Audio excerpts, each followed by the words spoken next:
Antara lain banyak informasi tentang makin maraknya minuman oplosan. Pernah dengar Ibu?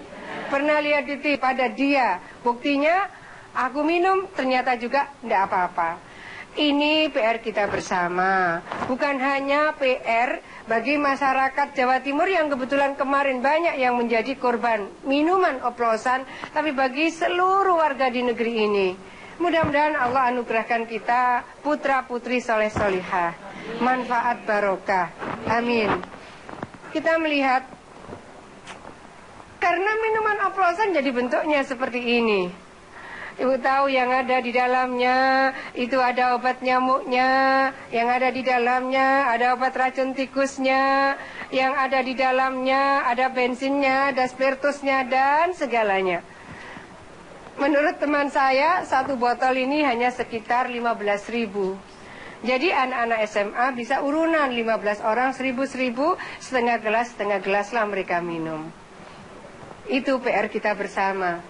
Kita melihatlah, akhirnya ya seperti inilah mereka.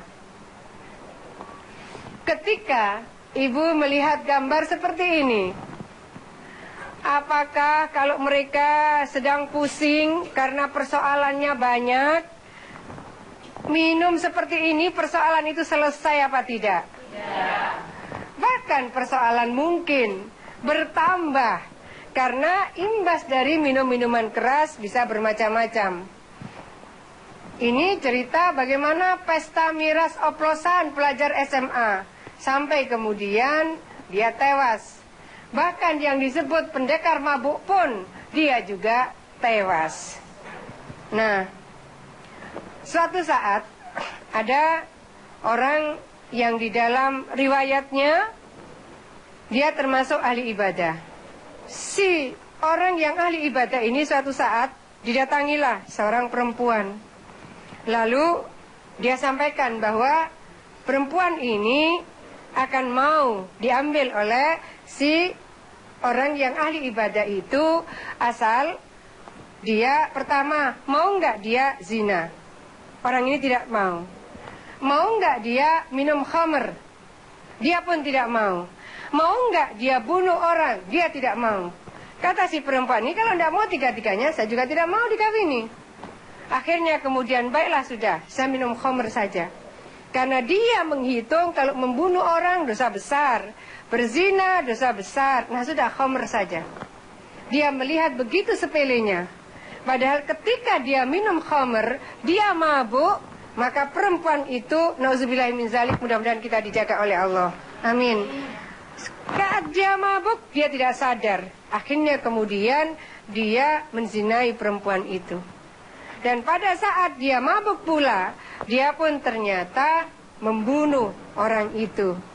Nah, hal-hal seperti ini, mari kita lihat bahwa dampak dari mabuknya orang yang minum minuman keras itu ternyata bisa merembet pada dosa-dosa besar yang lainnya. Pemirsa, kita akan break sebentar, insya Allah muhasabah kita, cahaya hati akan bersama kembali.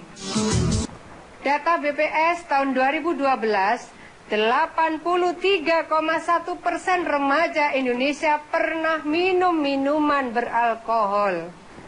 Subhanallah, mudah-mudahan anak cucu keturunan kita dijaga dan diselamatkan Allah. Amin. Tiap tahun 18.000 orang meninggal akibat minum minuman keras. Data seperti ini jarang sekali kita dengar. Maka setelah kita tahu, mari kita menjaga dan kita menghindarkan. Tidak hanya menjaga, tapi kita coba hindarkan diri kita, keluarga kita, dan lingkungan kita. Mari kita lihat. Tahun 2012 kemarin, baru 15 kabupaten yang memiliki perda anti miras. Bayangkan kalau minum minuman keras oplosan itu dijual di warung-warung. Sementara di banyak negara maju saja minum minuman keras itu menjualnya di tempat tertentu. Kalau mau membeli dia harus bisa tunjukkan KTP bahwa umurnya sudah di atas 17 tahun. Jadi dalam hal minum minuman keras, kita ini jauh lebih longgar, jauh lebih bebas dari negara-negara maju. Mari kita melihat Rasulullah Sallallahu Alaihi Wasallam bersabda, "Ni'matani maghbunun fihima katsirun minan nas, as-sihhatu wal faragh." Ada dua kenikmatan yang manusia banyak tertipu, yaitu nikmat sehat dan nikmat waktu senggang. Ini sepertinya sederhana, tapi saya ingin mengajak kepada kita, terutama yang masih berusia muda. Ini kan hadis yang sangat populer di kalangan masyarakat di negeri ini. Hadis riwayat Imam Bukhari dan Imam Muslim ini kita bisa baca bersama nanti ya. Ightanim khamsan qabla khamsin, syababaka qabla haramika, wasihhataka qabla saqamika, wa ghinaka qabla faqrika, faragaka qabla sughlika, wa hayataka qabla mautika. Raihlah 5 hal sebelum datang 5 hal. Masa mudamu sebelum datang masa tuamu. Saya ingin mengajak pemirsa di rumah. Mungkin kita tidak lagi usia remaja atau usia muda, tapi anak, cucu, keturunan kita. Marilah kita ingatkan mereka dan kita jaga mereka. Bagaimana mereka bisa menjaga kesehatannya, waktu yang Allah berikan kepada mereka, termasuk menjaga masa muda mereka. Karena pasti, muda pasti datang. Ini bagian yang harus kita garis bawahi.